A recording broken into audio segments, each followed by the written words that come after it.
I know you guys heard the name Adam and didn't expect a nigga, but here we are. This is how it's, we're starting off like that, okay?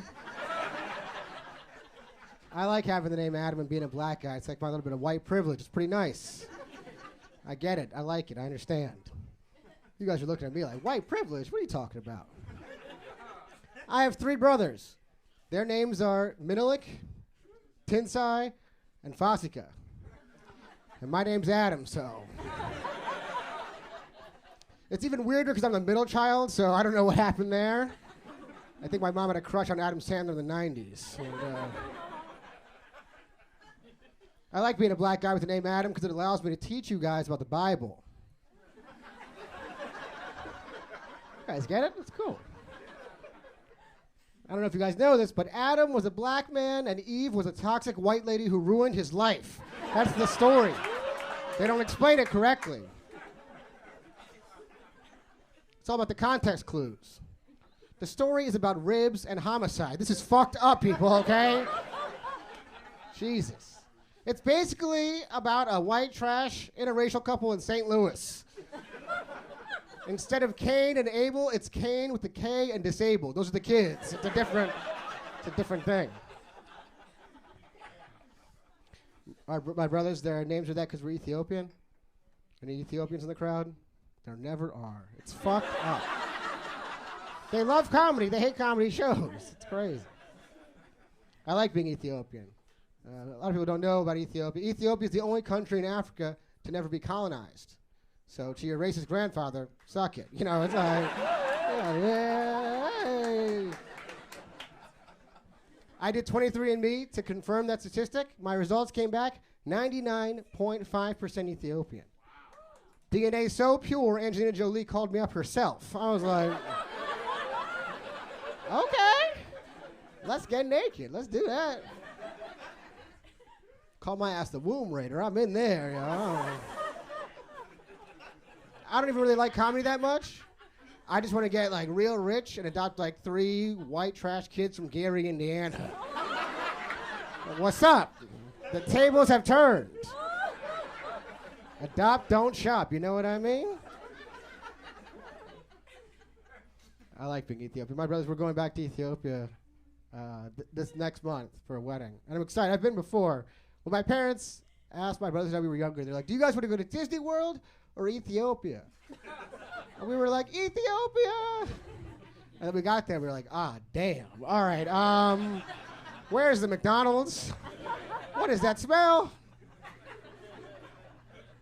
No, I don't want to shit on being Ethiopian. You hear the negative shit. You never hear about, never colonized.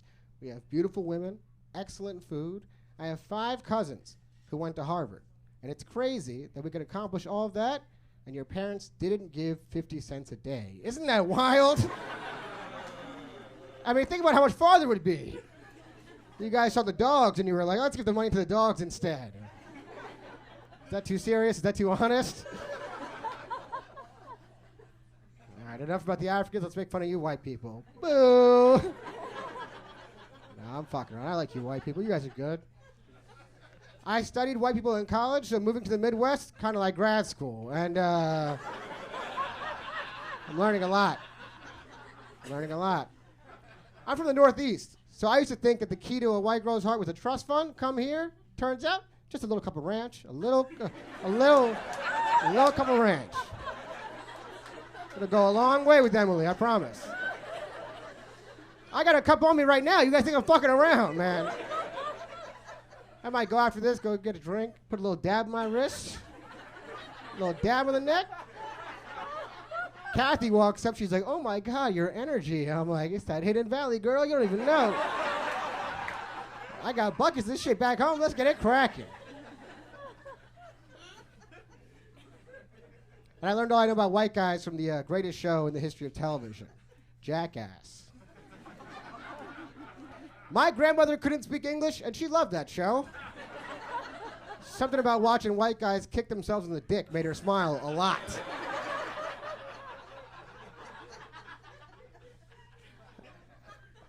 I took my white guy studies to the next level during COVID. I started golfing. Don't laugh. You know why they don't want black guys to play golf? It's because we're good at it. It's crazy, you know? They don't tell you this about golf, though. The best part about golf, you can bring snacks. The snacks are beer and weed, but it's still snacks, okay? If we're playing basketball and you hand me a blunt, I'm going to sit down and watch you play basketball. But if we're golfing and you hand me a blunt and you're like, hey, we have hot dogs at the next hole, I'm like, great. This is a perfect day. Fuck our girlfriends, man. Let's play again. I like living in Chicago a lot.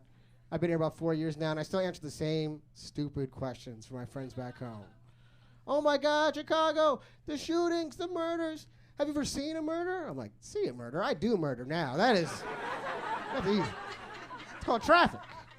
It's fucked up. I can't lie to them, though. They ask me about the gangs all the time, and I can't lie to them. There is a gang problem in Chicago. My car was actually stolen by the worst gang in the city, the government. It got towed. I was having a good Friday night, and then Lori Lightfoot showed me how big her dick was. I was like, whoa, relax, hey. I can make that joke. I look like Lori Lightfoot. It's okay. It's fine. It's all right. You know, Lori Lightfoot is a bad politician when she's a good punchline out of Chicago. That joke hits everywhere. I complain about Lori a lot, and my dad, I talk to my dad a lot. I was complaining about Lori, and he's like, hey, man, I lived in D.C. in the 80s and 90s. So you can't really complain too much. At least your mayor's not smoking crack. Honestly, I'd rather she smoke crack than make TikToks, because this is out of hand, all right? Everything will be better. The dances, her haircut, it would all right. This is a personal problem for me. Now, I like Chicago a lot. Chicago's a cool city. As an outsider looking in, it's fucked up, though, because people talk about the same shit. Racial inequity, financial inequity. Nobody ever talks about litter inequity. The litter on the north side, it's like a Starbucks cup, PBR can. The litter on the south side, it's like a refrigerator. I'm like, whoa, all right. That didn't fall out of your Corolla. And then the litter on the west side, it's like a car on fire. And you're like, all right, back to Naperville we go. Let's get out of here. I like Chicago a lot because it's a gay city. It's a very gay city. And, I'm here for it. I'm very pro-sex, whatever you want to be sexually into, but there are some things I don't understand why you have to explain to your family. Like, why do you have to tell your grandfather you're poly? That just seems a little bit too much.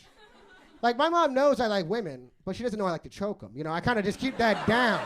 I just hold it, I resist. I'm not going to ruin Christmas.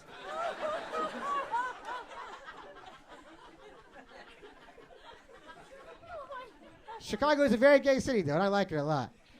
I did a show, and I told this joke I used to do, this gay joke, and this woman came up to me, she's like, hey, as a heterosexual male, you cannot speak on gay subject matter. I was like, all right, now I got to explain to this lady that I was gay for 3 years in college. Well, I was in a fraternity, so it's kind of the same thing, Take your clothes off. Don't tell anybody we ever did this. You guys have been great. Thank you for coming out. Enjoy the rest of the show. Peace.